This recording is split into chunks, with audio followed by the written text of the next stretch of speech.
नमस्कार, आप देख रहे हैं एफएम न्यूज। मैं हूं आपके साथ कांची बंसल। वक्त हो चला है छत्तीसगढ़ बुलेटिन का। नया रायपुर में किसानों का आंदोलन जारी है। आज आंदोलन में शामिल होने किसान नेता राकेश टिकैत रायपुर पहुंचे हैं। एयरपोर्ट पर पत्रकारों से चर्चा करते हुए राकेश टिकैत ने कहा कि किसानों की समस्याओं को दूर करने की कोशिश रहेगी। वहीं कोशिश होगी कि सरकार से बातचीत कर हल निकालें। बातचीत के जरिए ही आंदोलन खत्म होगा। जबरदस्ती करने से आंदोलन कभी खत्म नहीं होगा। आगे राकेश टिकैत ने और क्या कुछ कहा, आपको सुनवाते हैं।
एक बिल्ली की तरह आंदोलन हो तो सरकारों को यहाँ पर काम करना चाहिए।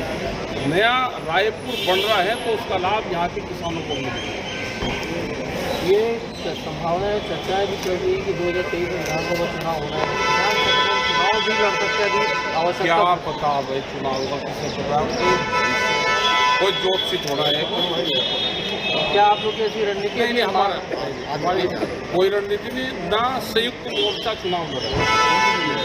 क्या और कोई इंडिविजुअल कोई लड़ना हो तो इसकी तो क्या गारंटी है। सरकार की तरफ से कोई बुलावा आया है आप लोगों को बातचीत के लिए? कोई मुलाकात कल बैठक होगी? उनको मैसेज भेजा कि हम वहाँ पर आ रहे 2 दिन रहेंगे और जो किसानों की समस्या है उस पर सरकार से भी बातचीत करेंगे। 2 दिन सरकार भी अपनी तैयारी करना है और हम किसान जो संगठन है यहाँ पे इनसे भी बात करेंगे, इनके बीच में जाएंगे और बलपूर्वक धरना वो बातचीत का समाधान ताकत बातचीत अभी करेंगे बैठ के। पहले भी बातचीत हुई थी और उनकी बात करवाई गई थी। 1-2 बार मुख्यमंत्री से मीटिंग हुई है। बीच में क्या रहा आप यहाँ की सरकार की। इसी पर खास बातचीत के लिए हमारे साथ एसोसिएट एडिटर जरीन सिद्दीकी जुड़ गए हैं। जरीन जी, टिकैत का क्या कार्यक्रम है? किसानों से किन मुद्दों पर वे बात करेंगे? जी, मैं आपको बताना चाहूंगा कि राकेश टिकैत रायपुर पहुंच गए हैं। किसानों का आंदोलन चल रहा था। अगर शुरुआत से शुरू करें तो यहाँ पे नई राजधानी का जब निर्माण हो रहा था उस दौरान जमीनों का अधिग्रहण किया जा रहा था। तो नया रायपुर में जो सरकार ने जमीनों का अधिग्रहण किया था उनमें से कुछ किसानों को मुआवजा नहीं मिल पाया है और ना कुछ किसानों को उसके एवज में जमीन मिल पाई है और ना कुछ किसानों को नौकरी मिल पाई है। इनकी तादाद काफी ज्यादा नहीं है, बहुत ही कम है। अगर परसेंटेज के हिसाब से माना जाए तो 10% किसानों को नहीं मिल पाई है। तो काफी लंबे समय से छत्तीसगढ़ की राजधानी रायपुर में धरना प्रदर्शन कर रहे थे, जिसको लेकर सरकार ने सर्कुलेट भी जारी किया कि बिना अनुमति के धरना प्रदर्शन नहीं कर सकते हैं और उन्हें बलता हटाया भी गया है। इसके बाद राकेश टिकैत जो किसानों के ब्रांड एम्बेसडर बन चुके हैं, आज राजधानी रायपुर आए हैं और सरकार से बात करेंगे और किसानों की जो समस्या है एक टेबल पे बैठ के सुलझाने का प्रयास करेंगे। और जहां तक उम्मीद है सरकार की ओर से मोहम्मद अकबर मंत्री को वो किया गया था, अधिकृत किया गया था इस सारे मामले को निपटाने के लिए और एक कमेटी बनी हुई थी। कमेटी और मोहम्मद अकबर ने विधानसभा में कहा कि 8 में से 6 मुद्दों किसानों के मान लिए गए हैं। सिर्फ 2 मामलों पे बात अटकी हुई है, उसे भी जल्द से सुलझा लिया जाएगा। तो ये 2 मुद्दे जो अटके हुए हैं उस पर भी बात करने के लिए कांग्रेस माफ कीजिएगा, टिकैत जो है आज राजधानी रायपुर पहुंचे हैं। अब ये देखना है कि मुख्यमंत्री उनसे बात करते हैं या मंत्री, और ये जो किसानों की नया रायपुर में किसान जो आंदोलन कर रहे हैं, इनका आंदोलन काफी लंबे समय से 56 दिनों से चल रहा था, जिसको हटाया गया है वो समाप्त करते हैं आगे की शासन मुख्यमंत्री के निर्णय पर ही। जी, क्या लगता है राकेश टिकैत की कोशिशों से आंदोलन खत्म होगा या ऐसे ही जारी रहेगा? जी कांची जी, आपको मैं बताना चाहूंगा कि इतना बड़ा आंदोलन नहीं है, भले ही इसको सियासत इसको उठान पे ले आए और आंदोलन को बड़ा करने की कोशिश करें। कुछ चीजें हैं जिनका हल निश्चित तौर पे ही बातचीत करने के बाद निकल जाएगा। कुछ युवकों को नौकरी नहीं मिली है, उस समय सरकार ने ये बोला था कि जिनकी जमीन जा रही है उनके जमीन के बदले में जमीन, मुआवजा और एक परिवार के व्यक्ति को नौकरी दी जाएगी। तो जब 2000 में राजधानी बनी थी तो इसकी अधिकतम सीमा 2013 तक की करी गई थी। तो किसान इस बात पे अड़े हैं कि वो 13 को हटा के 2022 तक किया जाए। तो निश्चित तौर पे जब किसान भी सामने बैठेंगे और किसानों के सर्वमान्य नेता राकेश टिकैत राजधानी रायपुर पहुंच चुके हैं और सरकार भी बैठेगी, तो निश्चित तौर पे हल जरूर ही निकलेगा। इतना पेचीदा मामला नहीं है कि हल ना निकल पाए। जी कांची जी, ये भी कहा जाता है कि टिकैत किसान आंदोलन के जरिए सिर्फ और सिर्फ अपनी राजनीति चमकाते हैं, कहीं ये भी टिकैत का कोई पॉलिटिकल स्टंट तो नहीं है? हाँ, यहाँ पर कहा जा सकता है कि किसान सियासत अपनी चमकाते हैं, क्योंकि किसानों को लेके जो यहाँ पे आंदोलन चल रहा था, 56 दिनों का आंदोलन था, सरकार द्वारा कमेटी भी बनाई गई, 5 सदस्यीय कमेटी में मंत्रियों की कमेटी थी, कमेटी ने रिपोर्ट भी दी, उस पर एक्शन भी हुआ, कुछ मांगे भी मानी गई, मामला आगे बढ़ा। 8 मुद्दों में से 6 मुद्दे मान लिए गए।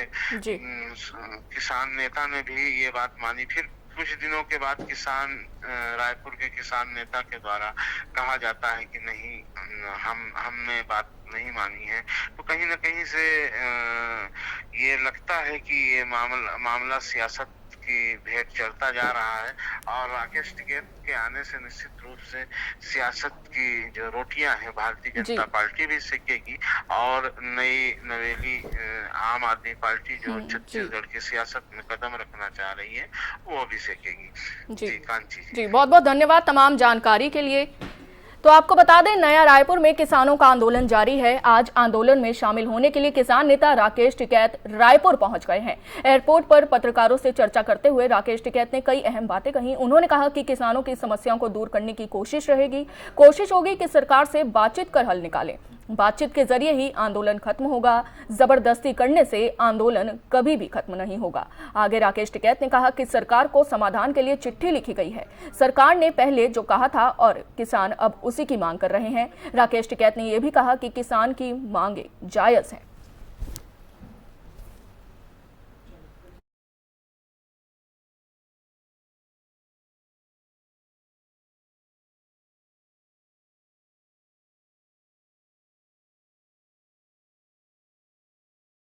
छत्तीसगढ़ सरकार ने लघु वनोपज संघ के प्रबंधकों को राहत देने का काम किया है। आपको बता दें, सरकार ने सभी प्रबंधकों के मानदेय में 7500 रुपए की बढ़ोतरी कर दी है, जिस वजह से प्रदेश के सभी प्राथमिक लघु वनोपज संघ प्रबंधकों और फंड मुंशियों की ओर से आज अपनी एक सूत्रीय मांग को लेकर अनिश्चितकालीन हड़ताल को खत्म कर दिया गया है। सरकार के इस सराहनीय काम के लिए संघ ने प्रेस वार्ता कर छत्तीसगढ़ के मुख्यमंत्री भूपेश बघेल, वन मंत्री मोहम्मद अकबर और खाद्य मंत्री अमरजीत भगत का आभार व्यक्त करते हुए कहा कि भूपेश है तो भरोसा है का स्लोगन सही मायने में साबित हो रहा है। उन्होंने कहा कि हमें भूपेश सरकार पर पूरा भरोसा है कि जिस तरह से हमारे मानदेय में वृद्धि हुई है, उसी प्रकार से आने वाले समय में हमें नियमित करने का वादे को पूरा भी किया जाएगा। दरअसल प्रदेश और बलरामपुर जिले के समस्त प्राथमिक लघु वनोपज संघ प्रबंधकों और फंड मुंशियों की ओर से अपनी एक सूत्रीय मांग को लेकर 11 अप्रैल 2022 से धरना प्रदर्शन और अनिश्चितकालीन हड़ताल की जा रही थी। प्रदेश के दौरान उन्होंने बताया कि हम बीते 34 सालों से कार्य कर रहे हैं और छत्तीसगढ़ में कांग्रेस सरकार आने से पहले कांग्रेस ने अपनी चुनावी घोषणा पत्र की ओर से हमें वादा किया था कि छत्तीसगढ़ में कांग्रेस की सरकार बनने के उपरांत सभी प्रबंधकों को नियमित कर दिया जाएगा। लेकिन सरकार के 3 साल के अधिक का समय बीत जाने के बाद भी हमें नियमित नहीं किया गया है, जिस वजह से हमें विवश होकर सरकार से अपनी एक सूत्रीय मांग नियमितीकरण के लिए धरना प्रदर्शन और अनिश्चितकालीन हड़ताल करनी पड़ी है।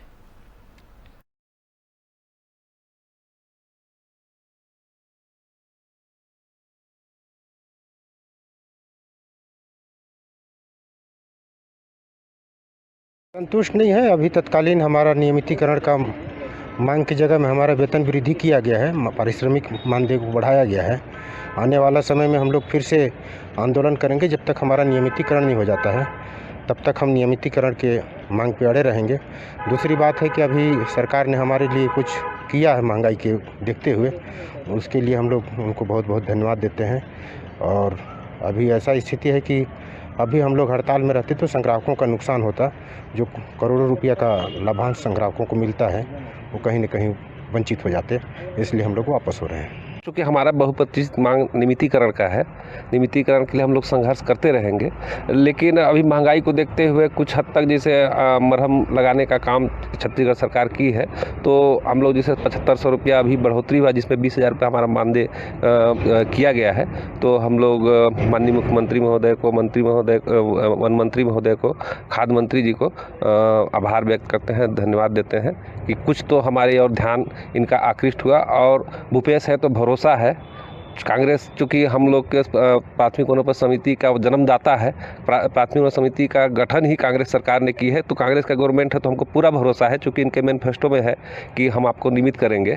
तो अभी 1 साल 1.5 साल बचा है, अभी कुछ हमारा मानदेय को बढ़ाया है, वेतन को बढ़ाया है, तो निश्चित हमको पूरा विश्वास है, भूपेश है तो भरोसा है, हमारा नियमितीकरण इनके सरकार अभी 2023 तक की है, तो निश्चित हमारा नियमितीकरण होगा। और इसमें माननीय खाद्य मंत्री जी को मैं बधाई दूंगा कि उन्होंने पहल करके हमारे एमडी साहब से बात करा के, पहल करके सीएम साहब से इस काम को जल्द से जल्द करवाए हैं, तो उनको विशेष रूप से धन्यवाद ज्ञापित। पर ज्यादा जानकारी के लिए हमारे साथ हमारे संवाददाता रंजीत सोनी जुड़ गए हैं। रंजीत, सीएम बघेल की ओर से जो फैसला लिया गया है, लोगों को उससे किस तरह की राहत मिल रही है? जी, मैं बताना चाहूंगा, सीएम भूपेश बघेल के द्वारा ये राहत दी गई है कि उनके मानदेय में 7500 रुपए वृद्धि कर दी गई है।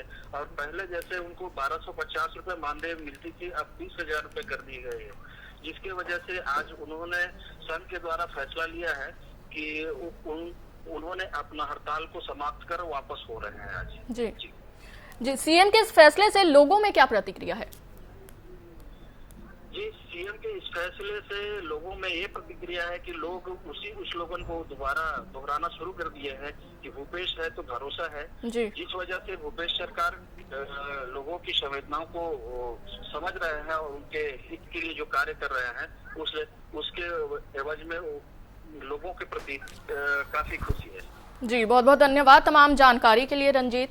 तो आपको बता दें, छत्तीसगढ़ सरकार ने लघु वनोपज संघ के प्रबंधकों को राहत देने का काम किया है। सरकार ने सभी प्रबंधकों के मानदेय में 7500 रुपए की बढ़ोतरी कर दी है, जिस वजह से प्रदेश के सभी प्राथमिक लघु वनोपज संघ प्रबंधकों और फंड मुंशियों की ओर से आज अपनी एक सूत्रीय मांग को लेकर अनिश्चितकालीन हड़ताल को खत्म कर दिया गया है।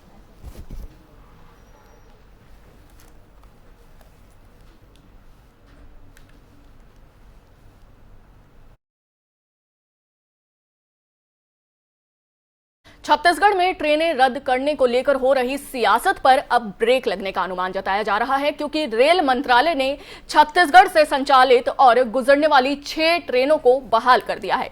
ये ट्रेनें अब फिर से अपने नियमित समय पर चलेंगी। कुछ दिन पहले ही रेलवे ने छत्तीसगढ़ की 22 ट्रेनों का परिचालन 23 मई तक अलग अलग तारीखों में रद्द कर दिया था। इसके बाद प्रदेश में सियासत गर्मा गई थी। सत्ताधारी दल कांग्रेस ने डीएम ऑफिस रायपुर का घेराव कर ट्रेनों को फिर से शुरू करने की मांग की थी। आपको बता दें, सीएम भूपेश बघेल ने टेलीफोन पर केंद्रीय रेल मंत्री से चर्चा भी की थी। भूपेश बघेल की बीते मंगलवार को रेल मंत्री से चर्चा के बाद देर शाम रेलवे ने 6 ट्रेनों को बहाल करने का निर्णय लिया है। इसके तहत बिलासपुर अमृतसर और अमृतसर बिलासपुर छत्तीसगढ़ एक्सप्रेस, छत्तीसगढ़ समता एक्सप्रेस समेत 6 ट्रेनें बहाल करने का निर्णय लिया गया है।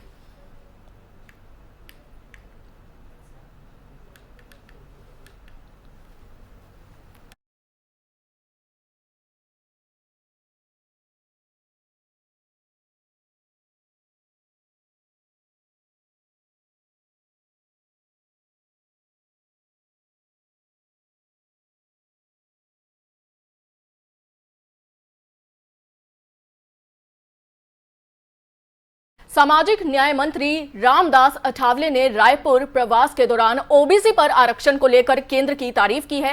इस दौरान उन्होंने कहा कि ओबीसी के लिए 10% आरक्षण देने का केंद्र सरकार का फैसला काफी प्रभावी है और इसमें 8 से 10 लाख लोगों को आरक्षण का लाभ ओबीसी समुदाय के लोगों को मिलता है। ओबीसी वर्ग को दिए जा रहे हैं आरक्षण में मुस्लिम, जैन, सिख समाज के लोगों को काफी लाभ मिल रहा है।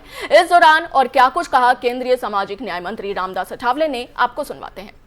प्रतिशत आरक्षण जो है, ये 10% आरक्षण देने का एक निर्णय मोदी सरकार ने लिया है, मेरे मंत्रालय ने लिया है। और जो कास्ट SC, ST, OBC में आती नहीं है, ऐसे सभी जाति के, सभी धर्म के लोगों को, चाहे वो मुसलमान हो या जैन हो, क्रिश्चियन हो, सिख हो, सभी बुद्धिस्ट हो, सभी धर्मों के लोगों के लिए ये 10% आरक्षण मिलता है, जिनका उत्पादन 8 लाख के अंदर है। ऐसे फैमिली को इस रिजर्वेशन का फायदा होता है और इससे लाखों फैमिली के बच्चों को इसका फायदा हो रहा है। तो ये एक बहुत ही अच्छा निर्णय मतलब भारत सरकार ने लिया। मंत्री डॉक्टर शिव कुमार डहरिया बलरामपुर में पहुंचे, जहां उन्होंने बस स्टैंड का निरीक्षण किया। मंत्री ने दुकानों की नीलामी न होने पर नाराजगी भी जाहिर की। वहीं समय सीमा में कार्य न होने पर सीमाओं पर कार्रवाई होगी, ऐसा भी कहा। आपको बता दें कि मुख्यमंत्री स्लम स्वास्थ्य योजना के मोबाइल मेडिकल यूनिट का भी मंत्री डॉक्टर डहरिया ने निरीक्षण किया। आपको यह भी बता दें कि उन्होंने गुणवत्ता मानक अनुरूप नहीं दिखाने पर जांच के निर्देश भी दिए हैं। डॉक्टर शिव डहरिया जिला अस्पताल भी पहुंचे और जिला अस्पताल का औचक निरीक्षण किया, जहां उन्होंने मरीजों से स्वास्थ्य सुविधा की जानकारी ली और धनवंतरी मेडिकल स्टोर का भी उनकी ओर से निरीक्षण किया गया।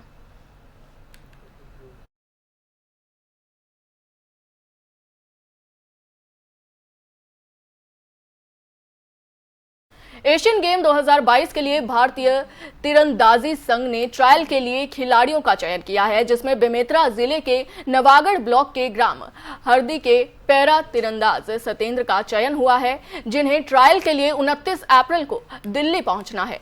खिलाड़ी को ट्रेन से जाने में दिक्कत हो रही थी, साथ ही फ्लाइट में जाने के लिए उनके पास पैसे की काफी परेशानी भी थी। इस बात की जानकारी जिले के पुलिस अधीक्षक धर्मेंद्र सिंह को हुई तो उन्होंने थाना नवागढ़ क्षेत्र ग्राम हरदी के पैरा तीरंदाज खिलाड़ी सतेंद्र को पुलिस अधीक्षक कार्यालय बुलाया, जहां एसपी ने एक बार फिर से दरियादिली और मानवता का परिचय देते हुए पैरा तीरंदाजी खिलाड़ी और कोच की फ्लाइट की टिकट के लिए पैसे दिए और साथ ही पुलिस अधीक्षक ने पैरा तीरंदाज खिलाड़ी सतेंद्र की कार्यों की सराहना करते हुए बधाई देकर उनके उज्जवल भविष्य की शुभकामना दी। एक हमारे नवागढ़ क्षेत्र के खिलाड़ी हैं, दिव्यांग खिलाड़ी हैं जो इंटरनेशनल खेलते हैं। उनका कहना है कि उनकी ट्रायल दिल्ली में स्टार्ट होने वाली है, जो कि परसों से ट्रायल होनी है, तो कल ही उसको निकलना है और ट्रेन से उसको जाने में असुविधा थी।